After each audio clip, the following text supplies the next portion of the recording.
What's up, guys, and welcome back to another episode of the Boost Your Biology podcast. Today, I am joined in with a special guest, Neal Thakkar, who is considered an entrepreneur, CEO, and athlete. And I came across his work actually on Facebook. I've been watching a lot of his recent podcasts and videos with another fellow friend of mine, Jacob, and just being profoundly interested in the way that he views the human body, very similar to me in that regard. So Neal, welcome to the show, man.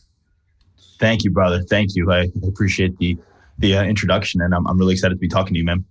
Awesome. So maybe, Neal, do you want to give my listeners a bit of a background into, I guess, your story and how you got to where you are today? For sure. Absolutely. Yeah. So, as you said in the intro, like I've always been an athlete, was a soccer player from a young age. I played all the way up to the college level, football, as you call it. I played all the way to the college level. I thought I was going to go pro. Things didn't work out. I got injured.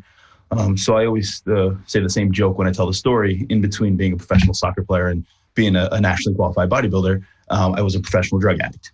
So that's what ended up happening. After I stopped playing soccer, I kind of lost myself, got into drugs, and I had overdosed actually. So I overdosed on Xanax.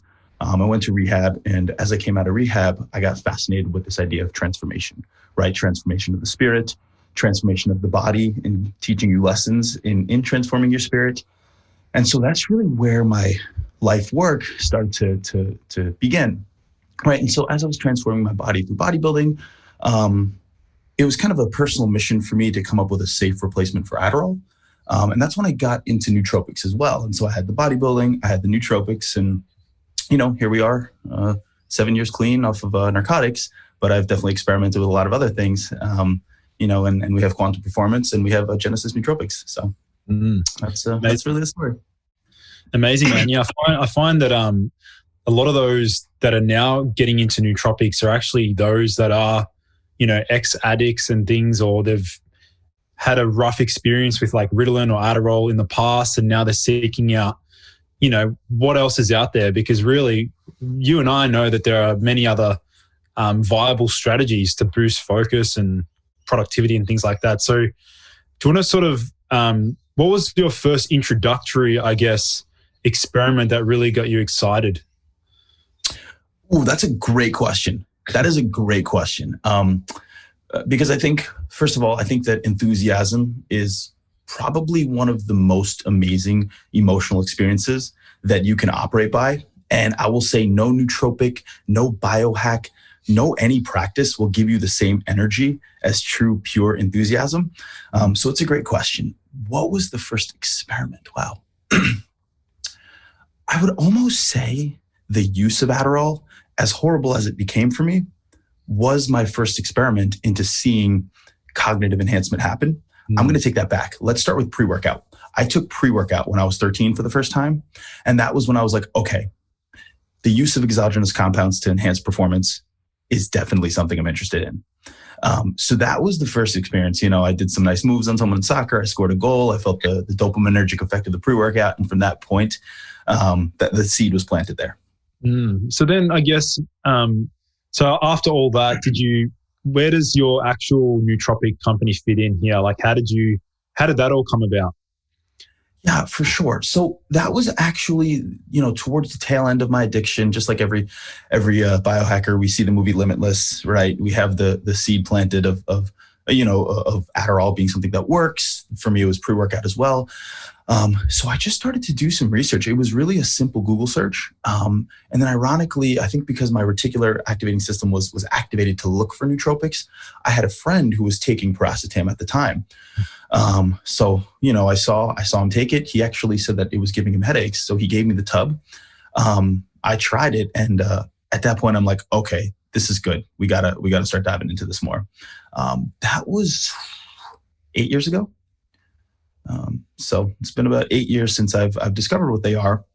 And then, as I was creating Quantum Performance, it started out as brainandbodysupplementation.com. Didn't know how to name a company back then. It started out as that. And really, ultimately what it was I was like, okay, I'm a bodybuilder. I'm lifting weights. I'm improving my physique, but it's all stemming from somewhere. And so then I was like, okay, this is coming from my mind. But I'm like, wait a second. Your mind is housed in a hardware. It's called your brain. And so that's really kind of how the fascination in the brain came is understanding what piracetam was, being exposed to it, and then recognizing that my mind was just a function of my brain. Yeah, let's dive deeper into piracetam, because I know many that get into the whole nootropic space, and I did as well. Like many years ago, it was a compound that kept popping up on the radar in terms of like an introductory sort of beginner class of, the racetam family. So just curious, man, like how was your experience with piracetam? Like how did you respond? Yeah, for sure. I mean, I loved it. And even to this day, I think it's a great compound. And I'd love to ask you that question too, brother. Like what do you think about piracetam? Unfortunately, back when I was experimenting with it, I was actually using a variety of choline donors, thinking that I needed a big amount of choline donors like CDP choline, alpha GPC. And unfortunately, I didn't get the most ideal response. I got the headaches, and I also got the weird like dizziness and things like that. So I wasn't really sure what was happening back then. But now looking back, I sort of understood there were too many other compounds in my stack. And that's, right. I think, like you've probably seen this numerous times as well, is like people that get into nootropics, they often fall into the trap of trying to use just too many compounds, and they don't know what's going on. Like there's just too many overlapping effects. Absolutely. Yeah. I mean, you don't know what effect to attribute. Excuse me. You don't know what effect to attribute to what compound, and thus you're not able to tell what is working, what is not working. But to answer your question about piracetam, I mean, so there was a girl. Of course, there's always a girl, right? And my verbal fluency went way up. And I think the kind of serotonergic experience with her and the oxytocin combined with the enhanced verbal fluency just created this, I guess the word is intoxication, right? And I created this association between my game and the compound. So I have nothing but fond memories for piracetam.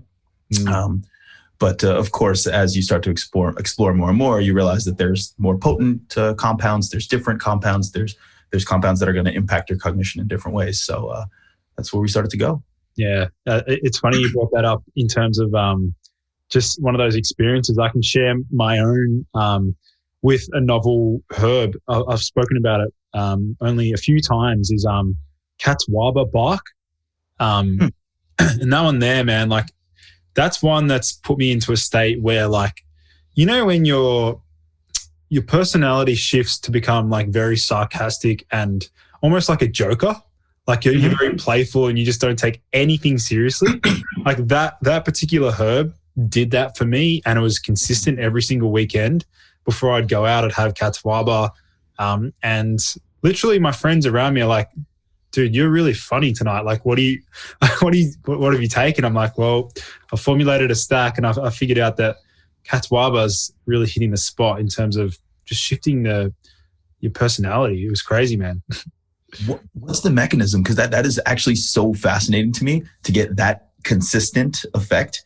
It's not like you're saying verbal fluency here. It's not like you're saying, sensory perception. This is a shift in personality, a distinct shift in personality. So do you know the mechanism of that? Yeah, well, this is how like the whole my fascination in cosmetic neurology came about, and that's why I put together like this comprehensive course that looks at, all right, how can we shift our personality to actually suit our needs? And when it comes to the actual mechanism of Catawba, I think part of it may be due to the fact that it actually can activate some of the opioid receptors, similar to, I guess, maybe how Kratom works, or some other analgesic. Yeah, nice. Yeah, I don't take that much, but yeah. We'll get onto that. I'd actually love to chat about that soon. We'll get onto that soon. But with the Catawba, I think part of its mechanism was the opioid activation. It's got some mild dopamine reuptake inhibition as well. And funnily enough, it's even from the same plant genus family as cocaine. So it would share some similar I guess it would share some similar alkaloids, which was, it's a fun herb, and I still use it every now and then today. That's awesome. But yeah, that's a profound experience that creates a consistent effect that you can see. Right. And it's interesting. I think we all have a propensity towards certain compounds, and it definitely tells quite a bit about a person too. Right. Like, Bam will always rub in my face, "Oh, you're so ego driven because of the compounds I veer towards." Right. Like, I like my stimulants, or at least a stimulatory effect. We could curse here. Can we curse here? Yeah, it's fine. It might go on YouTube. So yeah, I was like, I always say, "Fuck you, Bam." But I mean, he has a point, like, you can learn a lot about a person based on the compounds that they veer towards. All right. Let's get stuck into Kratom, or however you pronounce it. But I'd love to hear your experience. Like, do you remember the very first time you used it, and like, what were the initial subjective effects? First time I used it.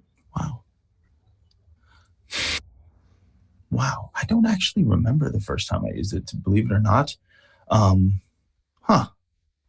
was probably a few years ago. In general, like, the way I use Kratom is, like, if I'm really tired or really feeling like shit and have to be on, then I'll take it. Like, before this, I had a few capsules of Kratom, the red strain. But yeah, I mean, that's really the way I use it. It's a very dangerous compound if used improperly, but it's also very useful if used properly. So that's what I say. I mean, I think that's interesting that, like, in general, I think people have very binary views on Kratom, when ultimately I don't know if it needs to be binary. It's not really good or bad. It just is a compound that, if used properly, can serve great benefits, and if used improperly, can be really, really destructive. So that's my opinion on it. So which, you said you're using the red strain. Have you used any other types at all? Or? Yeah, the green strain, I think, is a little bit more stimulatory. So I would use that if it was in the morning. The red strain, usually closer to the evening. I've used gold and white. I notice differences, but it's nothing incredibly profound as far as the differences are concerned. But that's my jam. Yeah. How about you? If it was legal, I mean, if it was accessible in Australia, I mean, of course I would have tried it by now. I have used, it's fully banned here, man. Like, it's very difficult to get hold of here. But I did end up getting my hands on false Kratom. It was Mitragina hirsuta. I think it's like it's just a slightly different variant of Kratom. It's like false Kratom. So I was able to get my hands on that. And I used it about probably 6 or 7 times in total. And it was always before going out, like on the week, like on a Saturday night. There was one particular occasion that I used it. And I remember being in a very almost like ticklish sort of giggly mood. Almost like, when things are just, you're more receptive to things that are funny, and then you're just over-exaggerating the laugh or things like that. Right. Yeah, it sounds like it made you lighter. Yeah, I guess that's a good way of looking at it. It sort of made me feel lighter, more carefree, and just more relaxed slightly. I think within like 40 to 60 minutes, there was an initial euphoria sensation, like a body sort of buzz feeling. But yeah, it's definitely something I'll have to come back to and revisit, or as soon as we can leave the country, head to these States and just play around with some of the cool Kratom variants that you guys have. Yeah, that's actually, so that's exactly what I'm experiencing right now, is that body buzz. It's mild because I didn't really take too much, but that's exactly what I'm feeling right now, right? And so, and just like my reasoning as to why I took it is, so I trained multiple times today, so I'm like achy, I'm sore. I think my cortisol is high because I'm striking, doing a lot of kickboxing, right? So I was a little on edge, and so this was perfect in giving you that body sensation, kind of taking the edge off. And I don't think it's lowering cortisol, but it's mimicking the effect of lowered cortisol. So, yeah, for sure. Interesting. So what about, let's dive into some of the other performance-enhancing compounds you've experimented with outside the scope of like nootropics or herbal supplements. Like, what else have you explored in terms of improving physical performance? Like, yeah. Great question. Yeah. So I love the bodybuilding peptides. During the competition days, I've used, anything and everything. But as far as like the peptides I've used SARMs. I've used GH secretagogues. I've used things like BPC 157 and TB 500 for recovery. I like them all. I think that with something like BPC 157, for example, like that subcutaneous injection is the only thing that worked for me. Oral doesn't really work. So that's what I'll say. Another compound I love is MK677. Yeah, you're smiling. Have you tried MK before? It's on my next to-do list. Okay. Yeah, for sure. If you're trying to put some size on, it's definitely a great compound. Skin is tighter. Appetite goes up. Dreams get nice and vivid, which means that you're probably getting into a nice state of REM. And it just really holds on to glycogen very well. So, if you're trying to run or jump, it's probably not the best thing. But if you want to look nice and full in your shirt, MK677 is a great compound for sure. Did you ever use Rad 140 by any chance? I have used Rad 140. It could have been the purity of the compound that I had. But it didn't work as well for me as the literature says it should. But it's actually really exciting based on what I've read.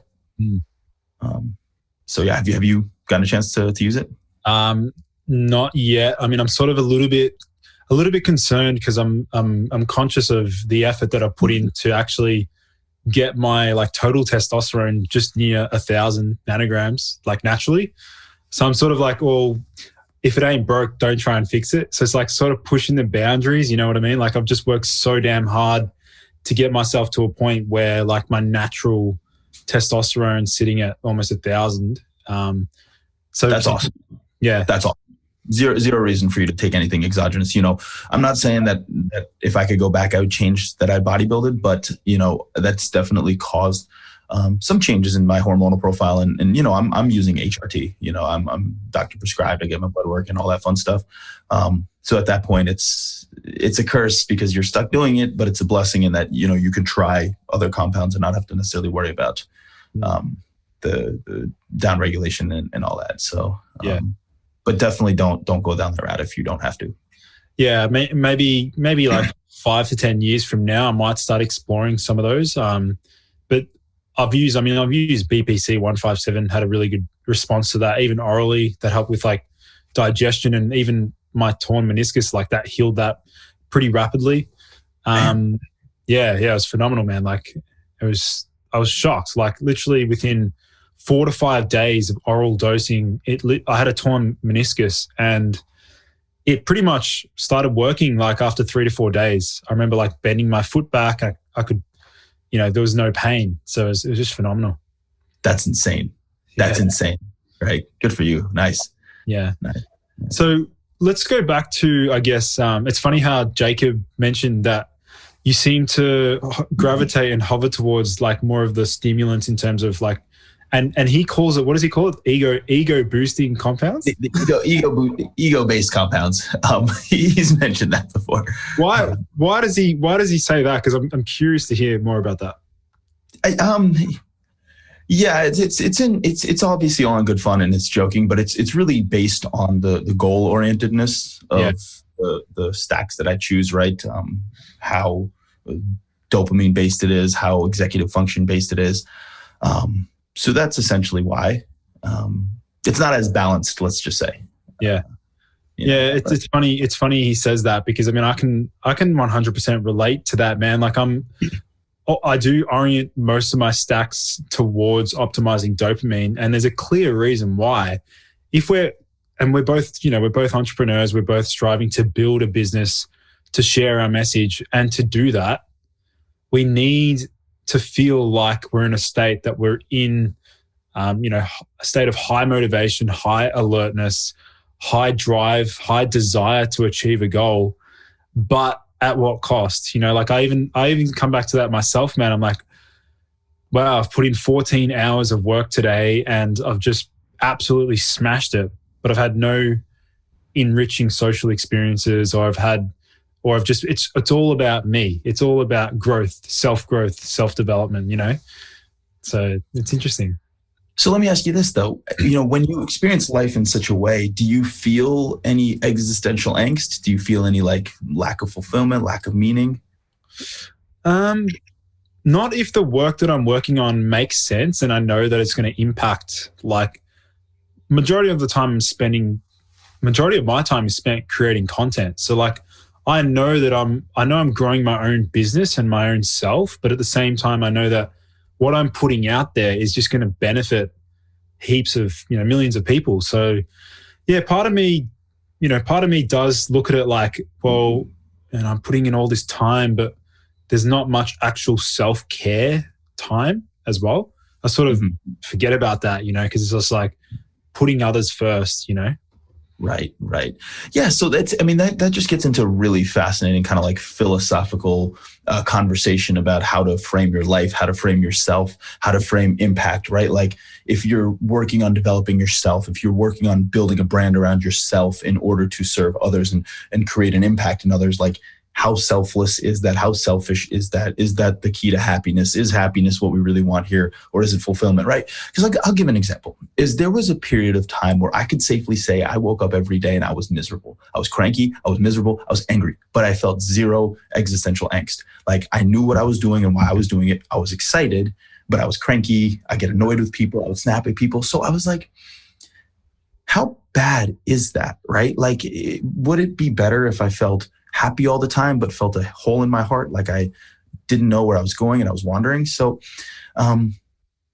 yeah, I've played with that before, and for me, the truth lies in a 60-hour work week, where I still find time to spend with my girlfriend.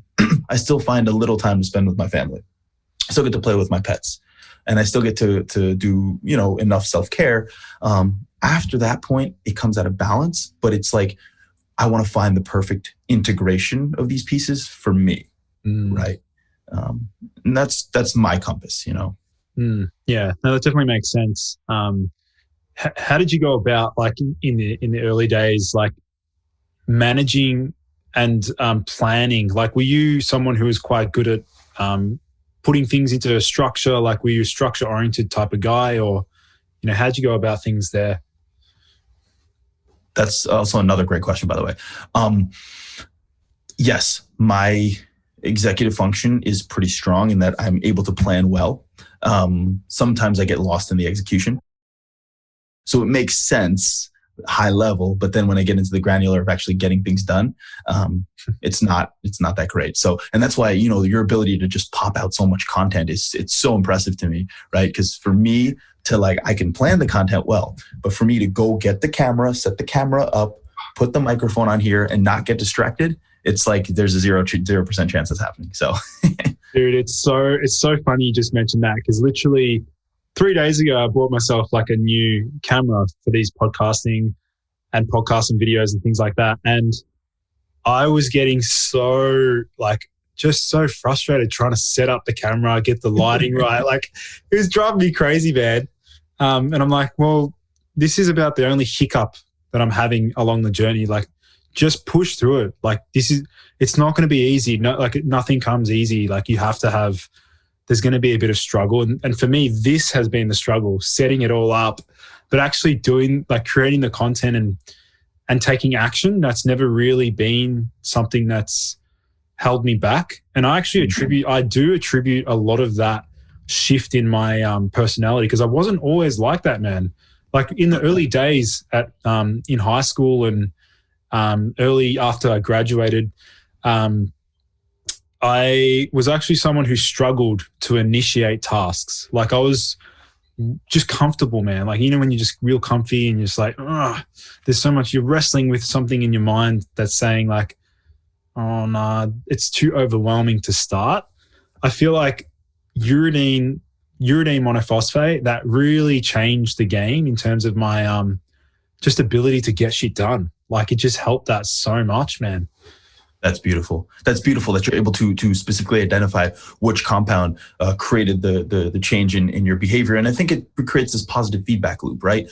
And this is the thing that I say about nootropics in general, is that, you're not going to rely on them for the specific behavior change perpetually. But what they will do is they will create they will be the catalyst, right? They'll create that activation energy, right? In any chemical reaction, the most energy is required at the point of activation, right? This applies for humans getting up and doing things. So, people say is Quantum Mind, that's our nootropic blend, it's a gimmick. It can't be what keeps me motivated. It can't be what helps me get stuff done. And I'm like, yes, you're absolutely right. But did it get you off the couch? Did you start playing the saxophone? Did you start playing the instrument? Did you start writing the book, right? Did it help you push past that initial resistance to create the momentum that then you hopefully were able to continue to carry along? So that's fascinating.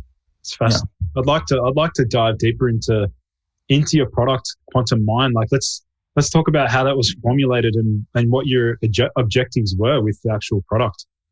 Yeah, for sure. So for me, like metabolism is the most fascinating thing. We have a coaching program in our business, Quantum Performance, called the Metabolic Roadmap. And one of the things that I realized was that as you enhanced your metabolism, as you optimized your metabolism, you increased your basal metabolic rate, all parts of your life were going to improve, including your cognition, right? And so one of the things I noticed was that people were taking a very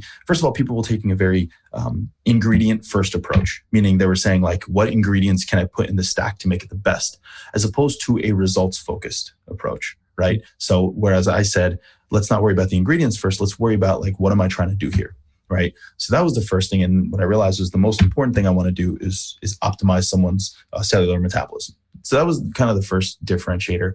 The second thing was that I wanted to create as many synergies between ingredients as possible. I think, a lot of people try and do that. And then one of my product development pillars for everything is that it must provide an acute performance benefit as well as optimize health in the long term, right? It can't do one or the other, right? So I know certain companies will create nootropics that only provide an acute performance benefit, but pay no attention to long-term brain health. And then there's others, a lot fewer companies that do the latter, that do the opposite, but there are some that provide only long-term health benefits, but don't provide an acute performance benefit. And at that point, the product becomes useless because people, one, don't want to continue to take it because they don't feel anything psychoactive. And two is it doesn't create the actual behavior change needed to create momentum. So those are the pillars. So, there's ingredients in there really ultimately that optimize mitochondrial function. Alcar, ALA, ashwagandha does that. Shilajit does that pretty well. Phosphatidylserine does that to a degree. So that's kind of the base. And then what I said was, okay, let's take my drug addiction. Let's use what happened there. And my little cocktail was Adderall and Xanax. Adderall to get me up, Xanax to help me go down. So I said, okay, can we mimic that with something that's safe and has long-term benefits? So I included phenylethylamine, hordenine, and caffeine. And I included L-theanine, ashwagandha, phosphatidylserine, which has some anti-cortisol effects. And there's a ginseng is in there that also has a calming effect. And so that was kind of where I got the formula from, was the stimulant like Adderall, the sedation like the Xanax, and then the cellular metabolism core. And that was the logic behind it. Yeah, awesome.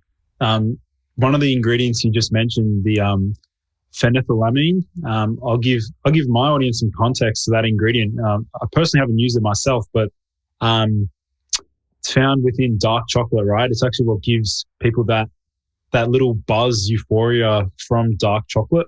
But the issue with that was the short half-life, right? So you had to combine that with hordenine, which is a monoamine oxidase inhibitor, a mild MAOI. Is that correct? That's correct. Yeah, and that extends the euphoria buzz. So that's actually that would be a cool one for, I guess, beginners if they want to get like a light mood boost that maybe lasts for about 1 to 2 hours. Just that combo alone will give people a nice little kick in energy and mood. But then I like how you've also included, the other ingredients for that longer term brain health, like phosphatidylserine, as you mentioned, which has that cortisol modulation effect, balancing, improving neuroplasticity, things like that, which is really cool. So what's been like the initial feedback so far from those that, use Quantum Mind? Yeah, I mean, it's been out now since 2018, and we've sold over close to 20,000 bottles now. So, we did okay. We were actually ranked number 3 on Amazon for a while, and then stuff happened. We had to take it off. 14 got banned, all that nonsense. So yeah, it's been really good. People really like it. It's a stack filled with nice ingredients.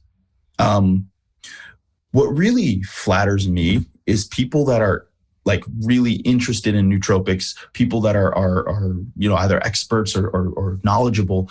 They still take it for the convenience factor, right? Now, you and I can sit here and say, at the end of the day, if you know what you're doing, you're better off making your own stack, right? But the fact that people who know what they're doing will opt for the convenience says that the compound does have some formidable ingredients in it, which is cool. So people have really liked it. For me personally, the best benefit is the lack of brain fog, the clarity that I feel immediately. And so when I started to feel that, I got even more into studying brain fog, right? Because for me, like focus is a cool effect, memory was a cool effect, mood uplift was a cool effect. Brain fog wasn't something that was that cool to me till I started to experience it with Quantum Mind, right? Yeah, brain fog's an interesting one, man, because I was just planning out some topics for YouTube the other day, and I'm like, what's something that a lot of people struggle with? And brain fog is absolutely one of them. And it's actually quite hard to define brain fog. Mm-hmm. It's very vague. But I think one thing is for sure is that brain fog is characterized by a state of lack. It's a lack of energy in the brain. It's a shortage of energy. It's like a battery that's, almost, it's operating on like maybe 5-10% and everything slows down. I would say like brain fog is definitely a state characterized by a low energy state or an energy shortage. Perhaps that's glucose shortage, poor ability to metabolize ketones, or just in general could be heavy metal toxicity. That's another one. Like that's a whole different rabbit hole we could go down. But and then also mitochondrial function as well, which I'd love to sort of branch off and discuss some of the mitochondrial hacks that you've explored personally. For sure. Let's not call this a hack. Let's call this my North Star is lifting weights, right? Building lean muscle tissue. At the end of the day, in my opinion, the most effective long-term sustainable way to speed up a metabolism is to build lean muscle tissue, right? I mean, muscle tissue has incredibly high, or muscle cells rather, have incredibly high concentrations of mitochondria.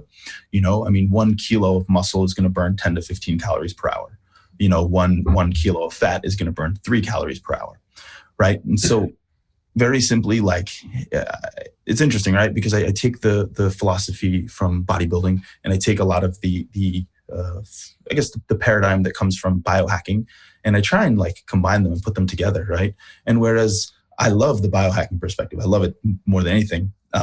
Sometimes I think there's overcomplication, because here is a bunch of different techniques and hacks, and here is build muscle, right? So that's the first thing is resistance training is definitely one. Cold therapy. I personally love cold plunges. I don't know, Lucas, if you've dabbled with that, but I love that. Yeah, absolutely. I mean, back in the day when I was playing soccer, I actually used to do the alternate therapy, hot and cold, post-workout or post-training, and that would have a huge effect on reducing muscle soreness and DOMS the following day. And I always noticed if I just did cold therapy following training, the next day I felt as if just the whole body was lighter and I felt a lot more agile. And the best way to look at it was all I had to do was lift up my knee, and that sensation, usually if I didn't have an ice bath or whatever, that actual feeling sensation was more pronounced, and I just generally felt heavier. So yeah, huge fan of the cold therapy. And my listeners will also know that I'm a huge fan of icing the testicles as well. Okay, I need to hear about it. Tell me about this. I didn't see this yet. Yeah, I mean, I did a whole YouTube video talking about the benefits of icing, like icing one's balls to boost testosterone. That was actually part of my protocol to max out my testosterone. I was icing, not directly, obviously not applying the ice directly to the testes, but just applying it up against the underwear to cool the testes. And if you look at the research, like there's literally nocturnal scrotal cooling devices to enhance fertility. And literally like after 8 weeks of icing, there's like a double of sperm count and improvement in sperm motility. And just in general, man, like I set up a whole Facebook group with guys like who've joined the group and started icing, and literally like I would say like 9 out of 10 guys have reported huge benefits. Like no pun intended. Yeah. Well done. Wow. Oh man, I'm starting that tonight. Are you kidding me? Of course. Yeah. Sometimes this is what I'll do is sometimes I will do an experiment and I won't do the research, and I'll try and think about it and figure it out on my own. And then after a certain period of time, then I'll look it up. But I'm guessing it has something to do with autophagy. Would it be like the weaker sperm cells are getting killed? Or potentially, I think part of its mechanism would be the fact that we're getting such pronounced vasoconstriction, like in the testes area, and then that's followed by like a rebound vasodilation, which brings new blood flow, right, more nutrients, more micronutrients. Right. Yeah, sort of makes sense there. But yeah, the general feedback is like just better erection, better sex drive, better energy. The best time to do it, man, is just before you train as well, just before the gym.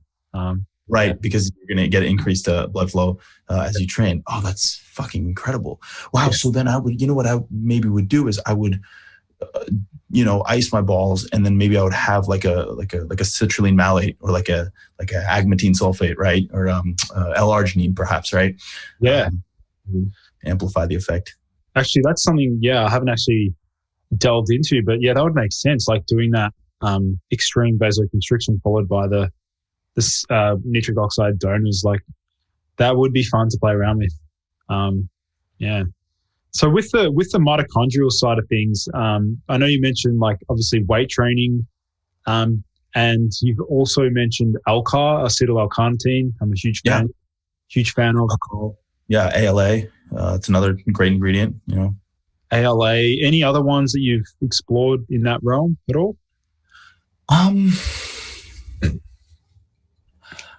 NAD plus. I want to try. I haven't tried that yet, but I want to get the NAD plus. What else do I want to try? Yeah, I mean that's it. And then essentially like fasting, right? We've all done on fasting. But as far as compounds are concerned, that's really it. To be totally honest with you, that's pretty much it. Yeah. Yeah. Okay. All right. Let's sort of delve into like sleep optimization. I'm curious to hear your things that have worked really well for you from a sleep perspective.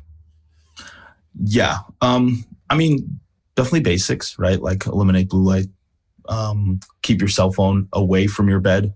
I don't know. Do you keep your cell phone by your bed? I do, because the first thing I have to do in the morning is post on YouTube. And I'm really pedantic about it. I'm trying to configure it like as soon as I wake up. Yeah.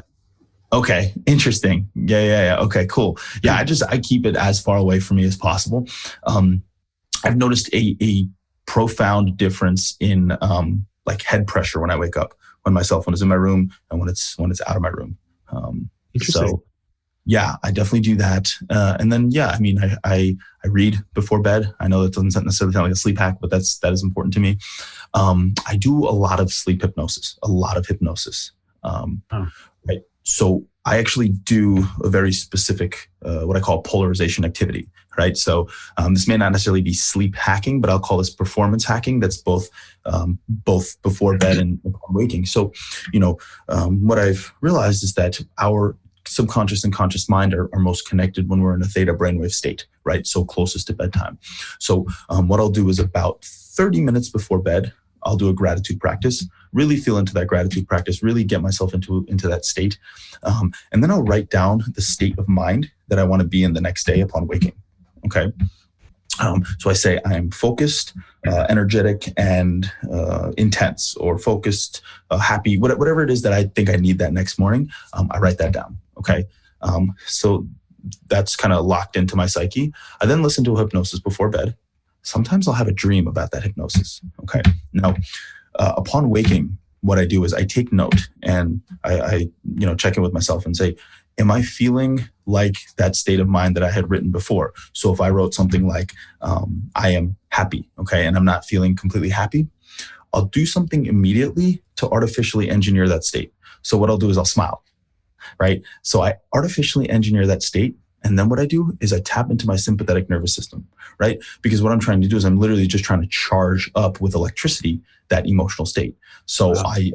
I do push-ups, right? So what I've been doing is to progress with push-ups is I just add one more push-up per week. So this week I'm at 70 push-ups exactly. Next week I'll be at 71, right? So I do 70 push-ups. My sympathetic nervous system is activated. And then what I do is I actually read some affirmations, okay? After I read the affirmations, I then tap into my parasympathetic nervous system to actually bring that messaging into my subconscious mind. At which point I do my transcendental meditation. And so that is my extensive nighttime, morning routine when it comes to hypnotic messaging. It's fascinating because out of all the guests I've had on the show, this is like episode 66. Not a single guest has talked about hypnosis or the benefits of hypnosis therapy. So like, yeah, I'd love to explore more on that. Like exactly how does that protocol work there? Totally. So, one of the things I've found is that for me, like hypnosis works best if it's my own voice. I don't know if that's for everyone, but for me personally, it is. So the first rule that I follow is really try and only do it when you're in a theta brainwave state. So either, meditate for a few minutes and then start to do a hypnosis, or do it right as you wake up or right before bed. Okay. And actually it's interesting because Mark Twain, the author, what he would do is he would sit at the edge of his chair. Okay. And he'd fall asleep. And right when his head went over the back of the chair, he'd jolt up. He would then start writing. And the reason is he was just in a theta brainwave state. And that's when his subconscious and conscious mind were connected. So he was able to get a lot of his creativity. So that's really one of my first rules with hypnosis. And then after that, it's really just tapes. Now, I think what they say in NLP is that the brain can't detect the difference between a positive and a negative. So if you say I am not sad, that might not be optimal for your brain. Yeah. You might want to say, I am happy. From experience, I don't think that that's true, just from personal experience. But those are the rules of NLP. So I don't want to go against them. Yeah, that's fascinating. With the hypnosis, is it generally speaking, most people respond better when it's somebody else's voice? Is that right? I don't know. I just don't know if most people would go through the trouble of actually recording a hypnosis tape for themselves and then putting it on a binaural beats track and listening to it.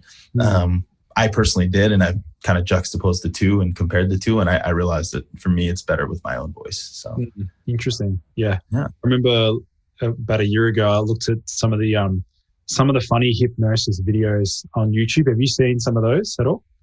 Yeah, like Michael Seeley has a lot. Is that what you're talking about? Yeah. Yeah. Some of those are very funny, man. Like the things that they get them to do, like it's actually, I find it super scary, the fact that, you're giving up full control of yourself, I guess, or your subconscious or conscious state. I don't even know what it is, but yeah, it's just fascinating how powerful hypnosis can be. Like, have you personally seen, apart from your own benefits like that, what else have you seen in terms of other people benefiting from hypnosis? Like, yeah.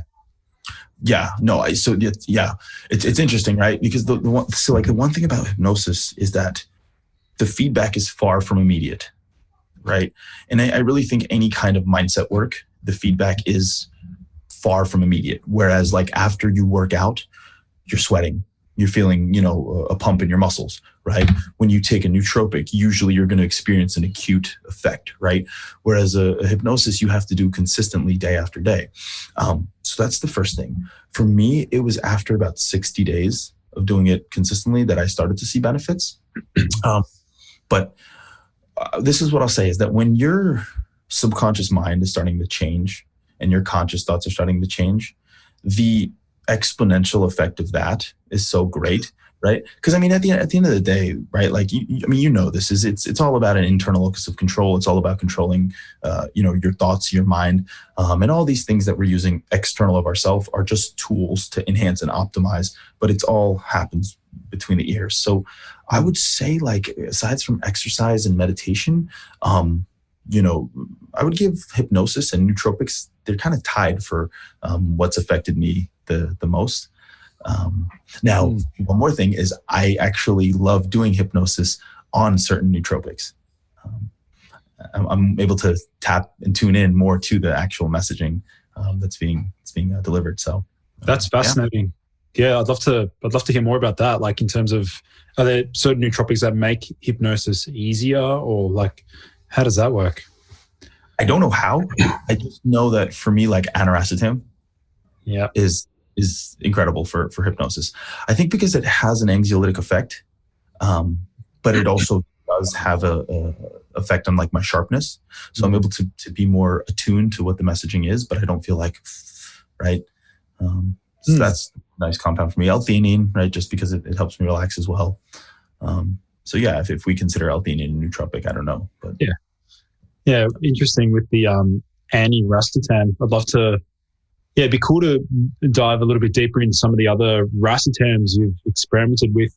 Because I think probably, majority of my listeners aren't familiar with the racetam family. So I'll give them some context so that they understand what we're talking about. So piracetam, the original, racetam, originally developed by Cornelia Georgia, like a Romanian chemist, for combating neurotoxicity and improving long-term brain function. And then they developed a range of other compounds like oxyracetam, aniracetam, phenylpiracetam, phasораcetam, and a few others as well. I think there's fonturacetam as well. Yeah, like primeracetam, right? Colaracetam, all those. Colu, yeah. So, and they all have subjectively different effects. Is that right? Like, from your experience? Absolutely. Have you gotten to try them? I haven't. Once I tried the piracetam, I was sort of a little bit like, I'm going to try all the other stuff first. Okay. Went down the rabbit hole, but it's on my list of things to try for sure. Yeah. Right. Sweet. Yeah. You definitely do get subjectively different effects, right? Like for me, oxyracetam and piracetam are more stimulatory. Even phenylpiracetam. I think that people, like, if we're going to go on the nootropics forums and the Reddit forums, I think people have an affinity most to phenylpiracetam. I don't know if you've noticed that or not. Yeah. But, I think there's a little bit of like hedonistic desire there. It is the most pleasurable one, but tolerance does build up to that one quick. Primeracetam turns me into a drone. It's good for getting work done, but it's not really that fun. Yeah. Phasораcetam has a more of an anxiolytic effect. Colaracetam boosts my mood quite a bit. So that's what I'll say. But I mean, all of them, I would say, have a slight increase, anywhere from a slight increase to a quite noticeable increase in verbal fluency. But honestly, like there's so many better compounds than the racetams. I mean, they're cool for sure to include in a stack, but there's better compounds. Yeah. It's funny. With the phenylpiracetam, as you said, that's like ranked probably the highest out of all of them in terms of like subjective effects. Reason being is probably because it's banned by WADA. It's probably the reason why. So interesting. That's the only racetam I'm pretty sure that's banned by WADA because of it. It's actually used to counteract hypoxic environments and sustain energy under low oxygen conditions, which is pretty fascinating. But definitely the whole repertoire of racetams, it's just a whole rabbit hole, and it would take me a good 3 months to evaluate the entire the nuances between each of the compounds, because I need to, like, when I introduce new compounds, I'm very rigorous with documenting how I respond to them. Like, they need to, for me, a good nootropic needs to tick so many boxes. Like, it needs to be, good for general energy. It must not have a crash. It must not make me socially tense. Like, it must help with focus. Like, there's so many different criteria for me to love a nootropic. And some have their trade-offs. Like, some will tick boxes like big time, but then have that trade-off of, like, for example, Cordyceps Mushroom. Back in the early days, like, I was using that. I used it literally for like 2 years straight. It was awesome for, like, focus and lung capacity, breathing, and general energy levels whilst I was playing soccer.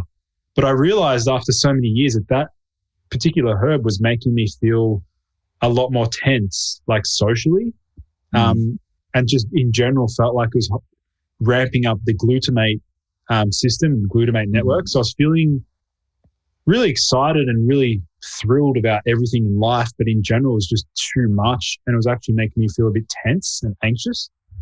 Right. Yeah. Right. Yeah. I mean, excitability and anxiety are very, very, very similar experiences. Yeah. Right. Yeah. So, yeah, no, for sure. Super, super interesting. Yeah. So, you know what I love is that you're actually coming up with your own definition of what nootropics are, right? Because at the end of the day, we have a, I don't want to say antiquated definition, but, the definition came out in the 70s by a pioneer who I think perhaps maybe expected others to carry on his work, or maybe he just did his work and the natural order of things would be such that people did carry it on. I don't really know what happened between the 1970s and now, but I would think and hope that we would be a little further than we are. But I don't think that there is a really true agreed upon definition of what a nootropic is. So I always love the people that are attempting to first define it for themselves. And once they've gotten some clarity within themselves, then, at scale, share that message, because that's how we're going to bring this field forward. Yeah. I was just thinking then, like, a good way to look at it would be, first of all, let's establish what nootropics are not. So that rules out everything that they're not, but then it keeps this class of compounds that, yes, maybe they do all have neuroprotective effects. They're non-depleting. They're good long-term for brain health. They protect the brain against physical or chemical stresses, things like that. It's a fascinating area, and it's funny how, like, we've both met in this sort of circle, but then we realized that after years of experimentation and just research in general, it leads us down so many other rabbit holes of understanding our constitution, our biological makeup, and learning more about ourselves, because that's really that process of experimentation is really self-exploration. And I like that principle of, like, what else is out there? How can I maximize my own like cognitive abilities and improve my performance across many domains? It's a fun area. It really is. It really is. And that was the conversation Bam and I were having too. It's like, we love Genesis Nootropics, and that started out as a hobby business of mine. That's what it was. And we started to just talk. And I think that both of our fascination and, we started to get some traction here. But one of the things that was a little empty to us was, like, we're just using nootropics, but, like, we love the brain. It's not nootropics that we necessarily love. We enjoy nootropics, but we love the idea of optimizing, in my opinion, the most important organ that our body has, that's been geniusly designed. It's insane. The brain is so, like, if we think about how complex, comprehensive, and critical it is, and how it's evolved to being what it is, it's incredible. Yeah, it's definitely been a very empowering journey. Like, from day one to where I am today, like, in general, it's just been very enriching and empowering. And without a doubt, I would say it's irresponsible to talk just super highly about nootropics, because personally, I mean, I've had my fair share of, negative experiences with certain compounds. Like, we all go wrong. I've had experiments that go wrong, and I'm like, where's the Control Z button? Like, undo it. Yeah. Like, have you had any, like, what went wrong sort of experiments at all? Oh yeah. Oh, I mean, there's certain compounds I've touched that they're certainly not nootropics, but have been discovered by dabbling within the nootropics community. So like tianeptine, for example. Yeah. Oh my God, that is the devil's drug. I don't want to impose, because if somebody is getting great benefits, then great. But I would say stay away. Especially I think it's the sodium, tianeptine sodium. That's the real dangerous one. I mean, it is fiendy. It is, oh gosh. So that was no fun. I was throwing up for quite a while. So I would say I had a bad experience with tianeptine. Other than that, I mean, if we want to consider modafinil a nootropic, there is a bizarre psychological dependency that you can get on it because of the narrative surrounding it, I think. Right? I mean, it is also so slightly dopaminergic, but there's this narrative, I think, that's spread around it about how it's so great. And then when you take it, you're telling yourself, oh, I'm on modafinil, so I should be able to do this. And then days you don't take it, you're like, well, I'm not on modafinil, so I can't do that, which is bullshit. It's absolutely, we're all perfect as we are. So that I would say from a psychological standpoint, modafinil wasn't the greatest to me. So those would be two most negative experiences. But what about you? With maybe the cordyceps, I've had compounds that I had a really nasty experience with pregnenolone, the pre-hormone. Dude, that made me feel depersonalization, like full blown. I actually felt like I was falling outside my body. And it was like, I remember I was just like, I genuinely felt like I wasn't in my body. And that lasted for like a week or so. And I was getting a bit concerned. I'm like, what have I done? Like, how can I yet again Control Z this?